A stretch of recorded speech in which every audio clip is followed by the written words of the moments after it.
ఖమ్మం నగర శివార్లోని వెలుగుమట్ల భూతాన్ భూముల్లో నిర్మించుకున్న సుమారు 650 ఇళ్లను రెవెన్యూ అధికారులు భారీ పోలీసు బందోబస్తు మధ్య కూల్చేశారు. అయితే తమకు ఎలాంటి ముందస్తు నోటీసులు ఇవ్వకుండా కనీసం ఇంట్లోని సామాన్లు సర్దుకోవడానికి కూడా సమయం ఇవ్వకుండా జేసీబీలతో తమ ఇళ్లను నేలమట్టం చేశారని బాధితులు ఆవేదన వ్యక్తం చేస్తున్నారు. ఈ క్రమంలోని వెలుగుమట్ల భూదాన్ భూముల్లోని కూల్చివేతలను బీఆర్ఎస్ వర్కింగ్ ప్రెసిడెంట్ కేటీఆర్ పరిశీలించి బాధితులకు ధైర్యం చెప్పారు. అనంతరం ఆయన ప్రభుత్వాన్ని విమర్శిస్తూ సోషల్ మీడియా ప్లాట్ఫామ్ ట్విట్టర్ వేదికగా ట్వీట్ చేశారు. గాంధీ కుటుంబానికి 1000 కోట్లు పంపుతారని రేవంత్ రెడ్డి ప్రామిస్ చేశారు. అందుకే పేదల ఇల్లు కూల్చి భూములు అమ్మి డబ్బులు సిద్దం చేయాలని చూస్తున్నారంటూ ఫైర్ అయ్యారు.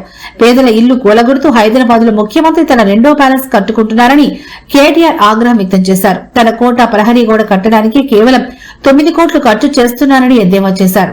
బట్టి గారు 3 ఇళ్లు కట్టుకుంటున్నారు. పొంగులేటి 10 కంపెనీ పెట్టి కమిషన్లు వెనక వేసుకుంటున్నారు. కానీ నిరుపేదల జీవితాలను మాత్రం రోడ్డున పడేశారని మండిపడ్డారు. ఇది ప్రభుత్వం కాదు, రియల్ ఎస్టేట్ కంపెనీ అని, వీళ్లు మంత్రులు కాదు, రియల్ ఎస్టేట్ బ్రోకర్లంటూ కేటీఆర్ తీవ్ర విమర్శలు చేశారు.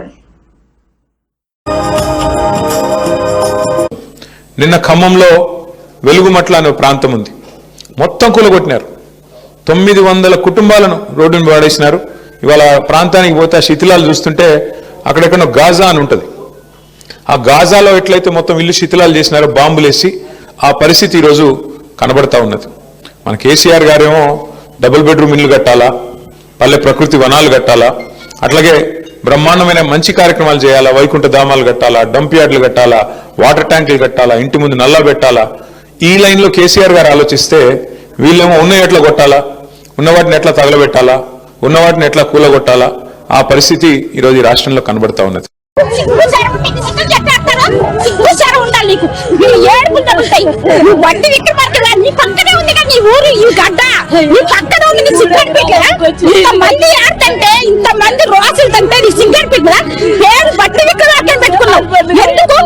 పేరు తగ్గ జీవితం జీవించాలి, అడ్డుగా జీవితం 4 రోజులు బట్టి నందిలా బతిక పందిలా బతకొద్దు.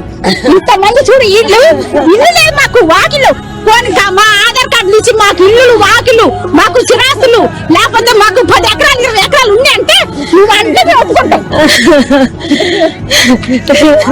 రేవంత్ రెడ్డి గారు ఇట్లా చేస్తారు అనుకోలేదు. ఆయన కోడి అందరం పెడతాం.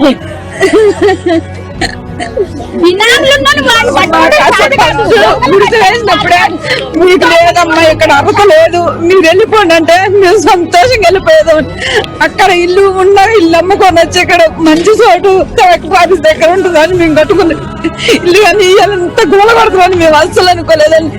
మాకైతే ఇల్లు లేదు, వాకి లేదు, ఇక్కడే బతుకుతాం, ఇక్కడే చదువుతాం.